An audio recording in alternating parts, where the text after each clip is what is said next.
Gotcha. Oh, you got it? No. You've been doing this for, I'm just curious, the situation with Damian, how do you handle that with the player, with the team and perspective? Because you still had to play a game tonight, even with all that's going on. So, you know, it kind of played out. Mom was in Texas, hadn't heard from her husband. Can you go check?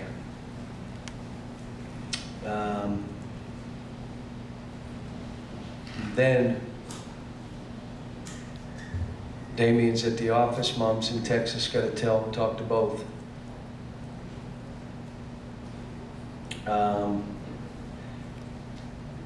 Then I have to go back and tell the team. I had staff up at the apartment. And, you know, I was good until I walked in the room and saw their face, and you're trying to stay strong for them, but it took me some time to get composed. And the message, you know,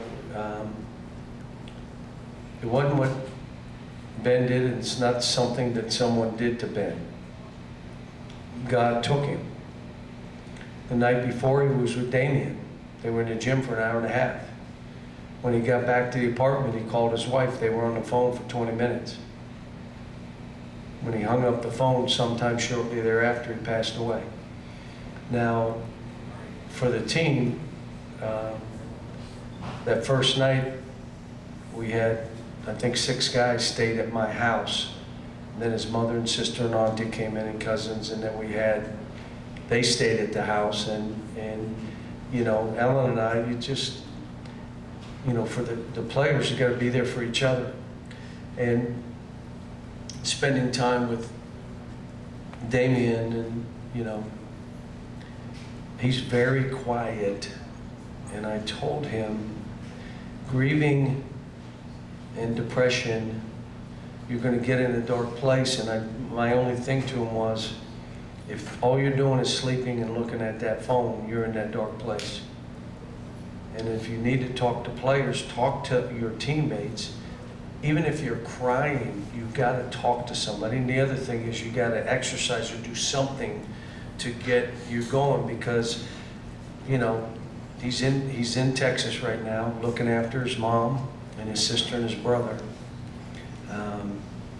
But it was we didn't practice that day. Yesterday I was into it, but it just, you know, went back, and the team yesterday all came to the house to be with his family. We ate.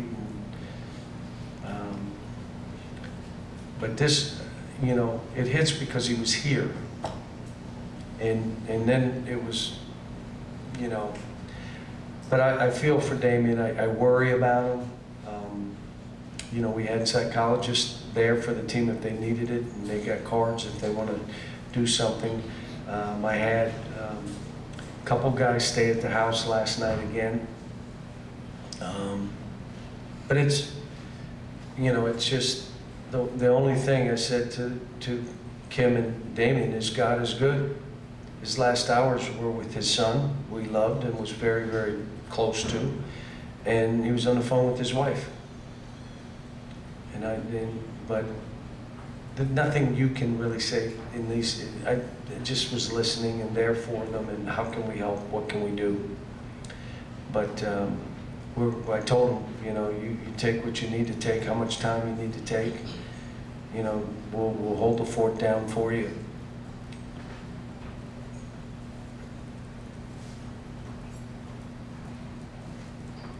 Who is it? Yeah. Callum talked about basketball after that, but you guys did play a game tonight and played with a lot of guys, including Damian. How did you think Kaysen at point guard did? It seemed like he handled you guys pretty well, and he's obviously, I'm sure some of that's weighing on him, as I know he's cousins with. It's his cousin. You know, he's a little beat up. CJ's still a little beat up, but what I liked was we opened up the court a little bit different. You learn a little bit from Missouri. This is a new team.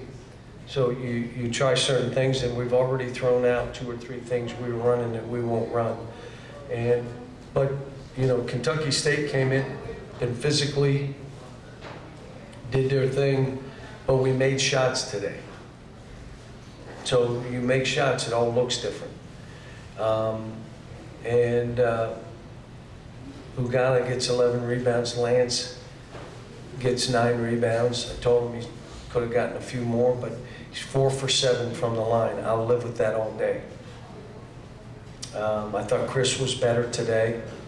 Antonio made shots today. We just, we're going to be a team for the time being that, you got to make some jump shots. You're going to have to. And we have the kind of team that can. Wanted to do some things with Jacob to make him get near that basket and, do some things physically, and I thought he did okay. But, and I even told Coach after, Coach Jackson, I just said, look, we shot the ball well today. We didn't last game. We did this game, so. Yes.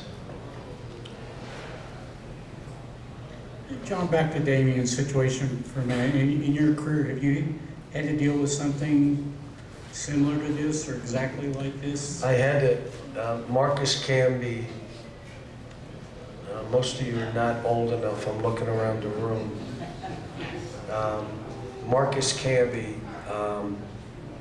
we're at St. Bonaventure, and I'm in the locker room, and he passes out, and he's on the floor unconscious in the hallway. And Dante Bright, I can still remember, runs into me and say, "Coach, Marcus fell out, Marcus fell out." And I ran out, and literally he was out cold. I didn't coach the game. I went to the hospital with the kid. I was so concerned. I thought he was going to pass away. And so I can still remember the feeling, being in the waiting room, pacing, praying. He ended up being okay. He had to stay in the hospital, try to figure out what it was. They never did. And it was hard coaching him the rest of the year, because anytime he went to grab his knees, "You okay?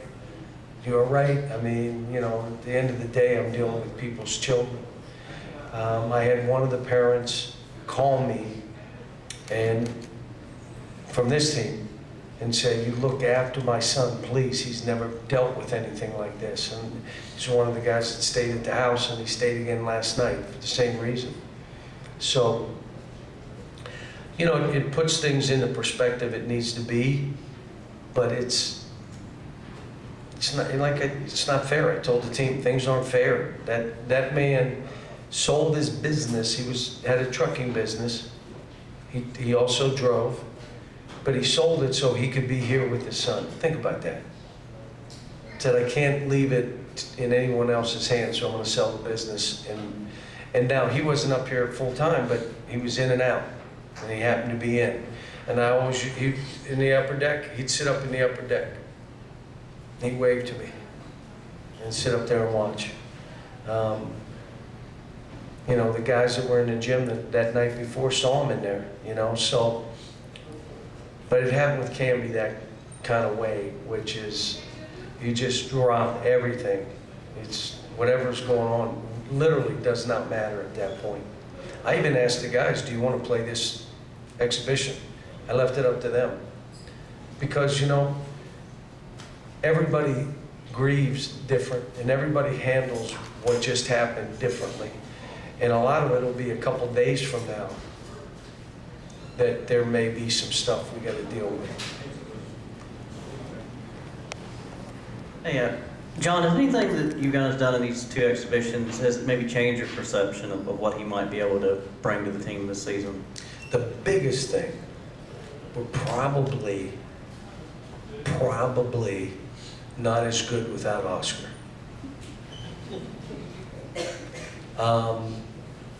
But I think we've got to space the court, and some of the stuff that I put in, I took out after Missouri Western. I said, "We're not doing this and we're not doing that." And so you could see we played a little bit different today. I got a really smart team. I'll tell you who's really smart too is Ugana. You only got to tell him one time. So, yeah, and then defensively, we just got to keep figuring out. The biggest thing happened today. Every time we played behind the post, they scored. Every time. So what do you think we're going to work on the next 2 days? You played, I took guys out today. You played behind the post, he scored, you're out. Why'd you play behind? Well, I was, just harder to be that way, harder to play that way. It's easier to play behind. So the other thing is we got to do something with the zone. Now we worked on it, but not, and we called Coach Jackson and said, would you play us some zone? He said, I don't have the zone in. I said, geez, you sound like me. So we haven't really, now, would you play a zone with the way we shoot? Maybe. Maybe trying to change up a game. We got to be prepared for it. I just told these guys today, tomorrow and Saturday are big days for us. Forget about that we played tonight. Tomorrow's practice and Saturday's practice have to be good days for us. Coach, you talked about the absence of Oscar, obviously quick turnaround for you guys. Do you anticipate him being able to go on Monday, and how much of it is a duality of trying to get the wins, but also making sure you guys are good at stretch? You know what? I would be stunned if he played Monday. I would be somewhat surprised if he played Friday. Do we play Monday, Friday? Is that what it is? I would be somewhat surprised. But it's mainly a pain threshold, and he's just not normal. If he wanted to play Monday, I probably wouldn't let him. He needs a few more days. If he wants to play Friday, I'm gonna have to work him out myself and see. And if I did, he'd probably play 10 or 15 minutes just to get his legs under it. So, and then severe, I don't know. I mean, he was there and he's walking around, but you can't just say, well, I'll play Monday. You gotta practice to make sure you can do this. But I saw some stuff today, and he and I talked on the bench, and there were some things I said to him, what do you think? And we did some stuff today on the fly with CJ. CJ was pretty good in pick and roll, wasn't he? Again, you want to know what you find out is you play games like this and you see certain guys in a pick and roll or better.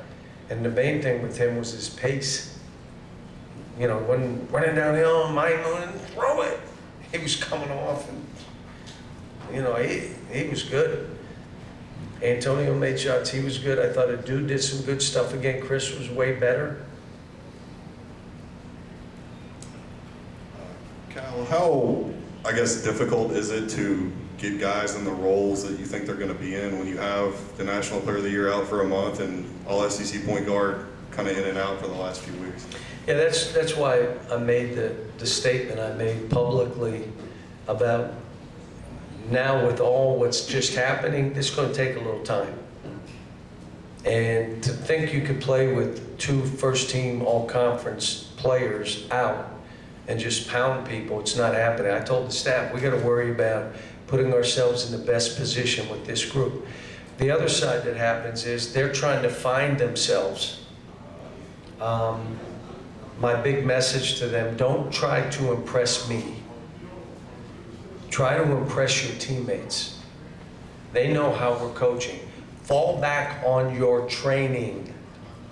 Not with the chair and the cone and the broom and the workout guy. The training that we've given you and how we're trying to play. Fall back on it. You know what we're asking you to do. Do those things. If you can do more, we'll see. Like, I didn't know CJ was that good in pick and rolls. Anybody else know?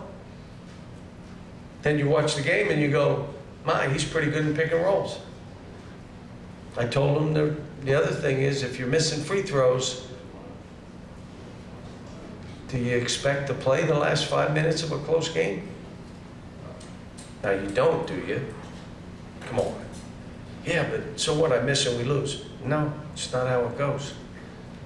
So, how guys are playing, what they're putting out there for their teammates. And I said, impress yourself and impress your teammates. Don't worry about me.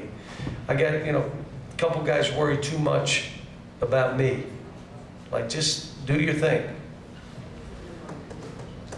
Whether you're full strength or not, do you like the idea of Antonio as a microwave guy coming off the bench? Antonio, I like it. Here's the thing here. You know, there's an ego to starting. I'm a starter. I've said this before, who finishes the games? Probably more important than who starts the games. Because you can start a guy just so he feels good about himself and sub him 3 minutes in. But that last part of the game, you're playing the guys that have the grittiness to them, the mental toughness to them, to play to win the game, and it's not playing just to play basketball. That may be what this team is. I've had guys come off the bench and they're lottery picks. I've had the guys come together as a team and share for each other, and no stats are really good, except analytically, all their stats are really good.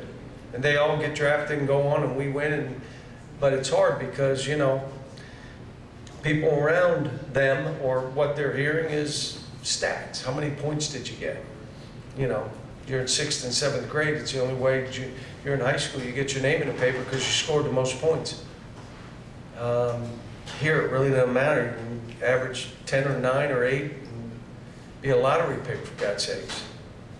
So, but I like it. I like him off the bench. But you know, how about if you had CJ coming off the bench? I mean, it wouldn't matter either one. And then there are times I want them both in. Why? They go zone. All right, you're both in. Now both of you just start jacking balls. Here we go. But again, we end up with 10 turnovers, 6 between Kaysen and Antonio. Think about that, as fast as we're trying to play. So, rebounded better, didn't give up as many offensive rebounds, but we got more than they got. And again, that's without Oscar. What do you think of Uganda? Pretty impressive. And somebody we weren't sure.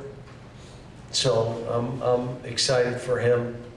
He was scared to death when we sat him down. I just said, "Kid, you self-talk. What do you got to be positive. You got to be your biggest cheerleader. And if you got negative self-talk, it's gonna show in how you play." Now he's smiling, and we just smile, man, have fun. So he's a great kid and smart. Last one, John. I was about to ask about Uganda. What have you liked about 35 minutes of playing time in these 2 exhibition games? Probably more opportunity than he would have had otherwise. What have you liked from what you've seen? That has been an advantage for us to see. Even today without Sabir, now we got to see some stuff.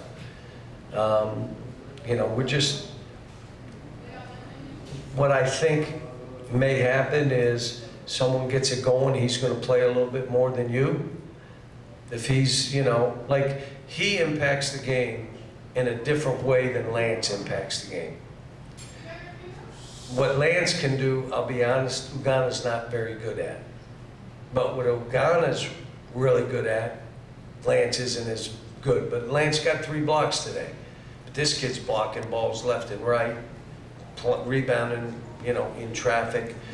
Lance had 9 today, 2, but so one may play more than another in a certain game. And it's the same with some of our, like Adu's shown some things now. Way better off the ball. He was used to having the ball and, soft cuts and, defensively never being held to this standard of, you got to play. Now all of a sudden, he's held to a high standard. You see him going like, so you see Chris. Well, what if he gets in, he's playing out of his mind? I mean, Chris may play less. What if Chris is diving, dunking, shooting, playing, then he may play it. You got to accept that when you're on this kind of team. Thanks.